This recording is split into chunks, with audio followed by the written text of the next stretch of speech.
যে তাদের সামনে আমাদের মাথা ছুটে গেছি হাই সোসাইটি পার্টি এইটা নাই বাদে দিলাম, কিন্তু কিন্তু আমি এখানে এখানে কি মানুষ থাকতে পারে? না না, আর আমি এখানে এক মুহূর্ত থাকতে পারবো না। কি আমার কষ্ট এখন দাঁড়িয়ে আছিস যে তাড়াতাড়ি আমার সুটকেসটা নিয়ে আয়, বলে টেবিলের টাইমটা হয়ে গেল তো নাকি? তোমার ঘড়ি মনে হয় ফাঁস যাচ্ছে চিত্রা। তুমি আমি তোমাকে দেখতে না। সত্যি বাজে বকো না তো। বিশ্বাস হচ্ছে না? বিশ্বাস করো, শহরের প্রাণটা আমার হাঁপিয়ে উঠেছিল, তাই ভাবলাম যাই একবার গ্রামে চলে যাই, চিঠির কাছে, তাই আমি তোমার কাছে চলে এলাম। হ্যাঁ, চিঠির জন্য ঘরে গেলে বাবুর চেহারাটা একেবারে কানে পড়ে গেছে। সত্যি তা তুমি হঠাৎ এখানে কি মনে করে? আসলে কি জানো, বাবা বাবা একটা আমার জন্য একটা পাত্রী দেখেছে। আসলে কি জানো, বাবার কথার উপরে কথা বলতে পারি না, তাই বাবা জেনে শুনে একটা ভালো মেয়ে দেখেছে আমার জন্য। মেয়েটা দেখতেও কিন্তু অপূর্ব সুন্দর। তার মানে তোমার তোমার বিয়ে ঠিক হয়ে গেছে? ননসেন্স। লাগছে তোমার মিষ্টি, লাগছে তোমার মিষ্টি শ্বাস করে তাই তোমায় জাগাই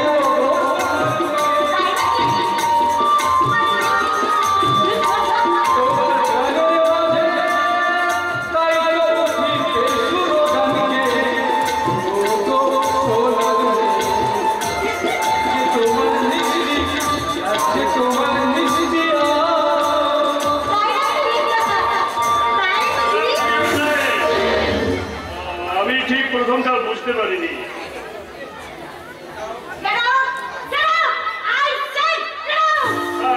ইংরেজি বলবেন না দিদিমণি, ইংরেজি বলতে না, ওই ইংরেজিটা সব আমি বুঝতে পারি না।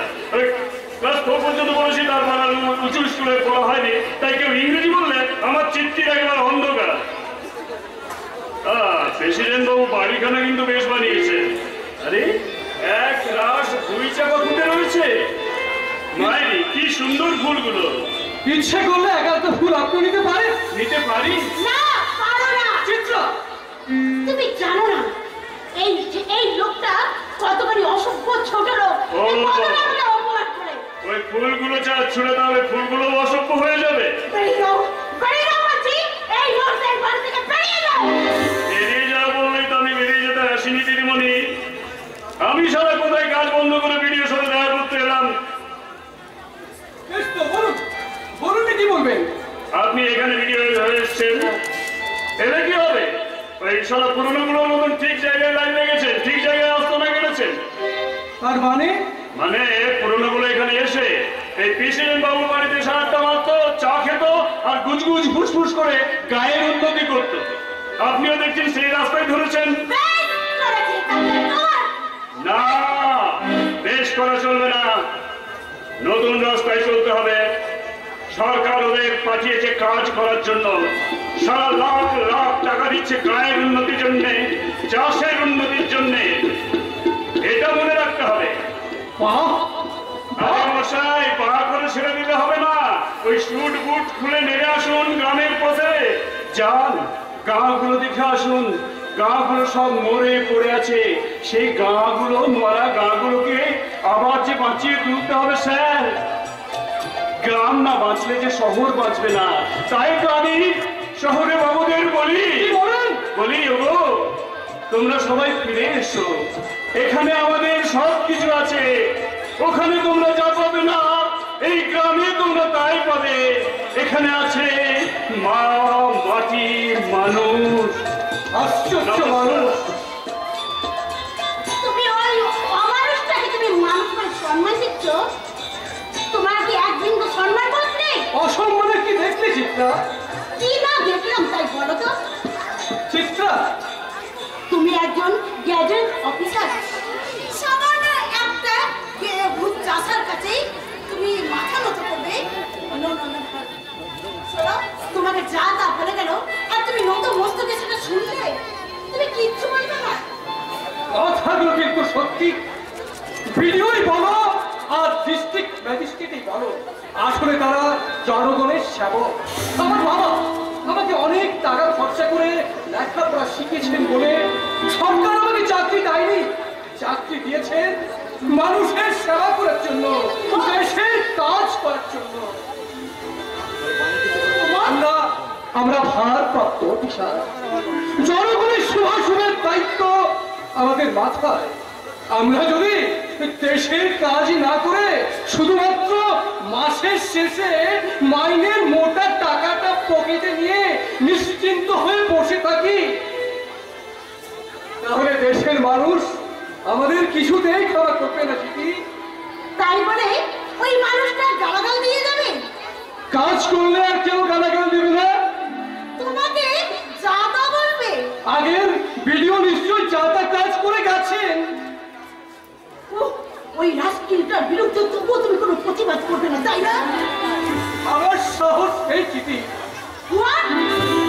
জ্বলন্ত একটা সত্যের বিরুদ্ধে মিথ্যা প্রতিবাদ করার মতো দুঃসাহস আমার নেই।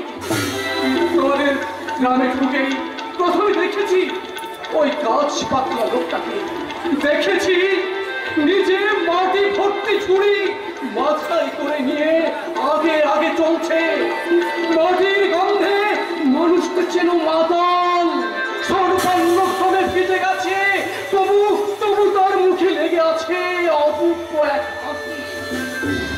Good morning sir. Good morning. আমি ইন্দ্রনাথ ব্যানার্জি, শিবনাথ ব্যানার্জির ভাই। আপনি ইন্দ্রনাথ ব্যানার্জি, আপনি মানে শিবনাথ বাবুর ভাই? আরে মুক্তি বাদীরা সবাই ওকে শিব ঠাকুর বলে ডাকে, এই গৌরীপুরে শিব ঠাকুর, বুঝলে? কোনো কিছু মনে করো না চিত্রা, আমি সমস্ত ঘটনাটা শুনেছি। বিশ্বাস করো, দাদাকে নিয়েছে আমার কি যন্ত্রণা। স্যার স্যার, দাদা দুর্ব্যবহারের জন্য আমি আপনাকে ক্ষমা চাইছি, আপনি আমাকে ক্ষমা করুন।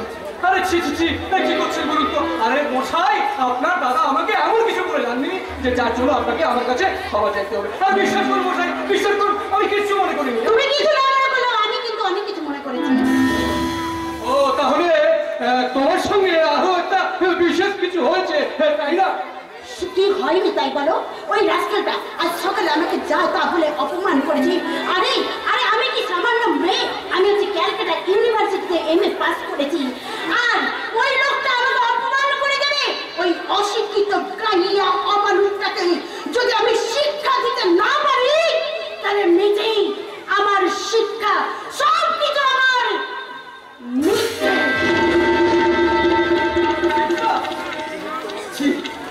ওই মাথা মূর্খ লোকটার জন্য আমার মান সম্মান সব গেল। সরি স্যার, কিছু মনে করবেন না। হ্যাঁ ইন্দ্রবাবু, হ্যাঁ বলুন। আপনার সঙ্গে একটা কথা ছিল। আপনি যদি কিছু না মনে করেন, আপনি কি করেন বলুন তো?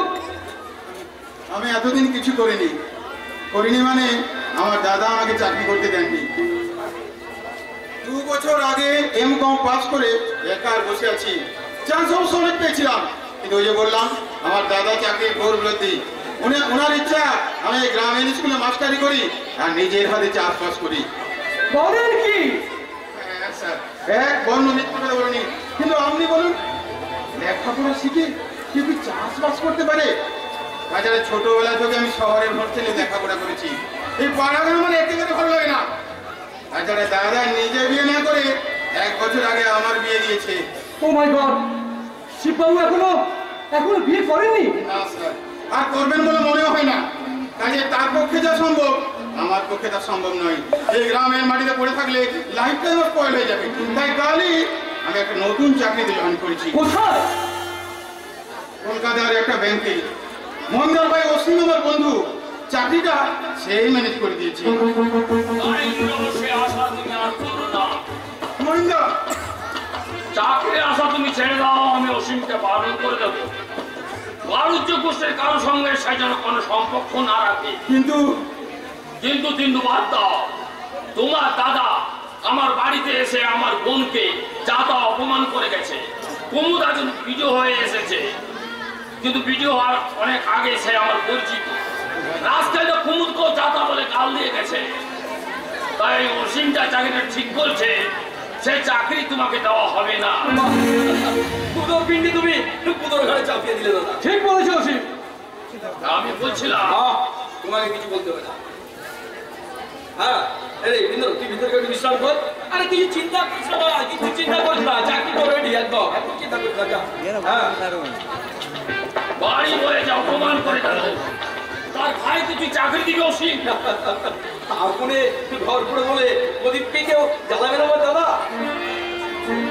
কংগ্রাচুলেশন অসীম, তোমার কথা আমি চিরকাল মনে রাখবো। মহিন্দা আসুন, ওই গ্রামের ভেতরে একবার বেড়াতে যাব। গ্রামের ভিতরে বেড়াতে যাবে? যাবো মহিন্দা, যাবো। পায়ে চলার মেঠো পথ ধরে ওই অঞ্চলের প্রত্যেকটি গ্রাম আমি দেখবো। প্রাণ খোলা মাটির মানুষগুলোর সঙ্গে মিশবো। পল্লীর পাগল করা বায়ু ফাটিয়া রাখালিয়া বাসির সুর, যে মাটির গর্ভ থেকে জন্ম নিয়েছে, সেই মাটির মায়াবিনী মাকে আমি নতুন করে সাজিয়ে দেবো মহিন্দা, নতুন করে সাজিয়ে দেবো। আমি নতুন করে সাজিয়ে দেবো মহিন্দা, নতুন করে।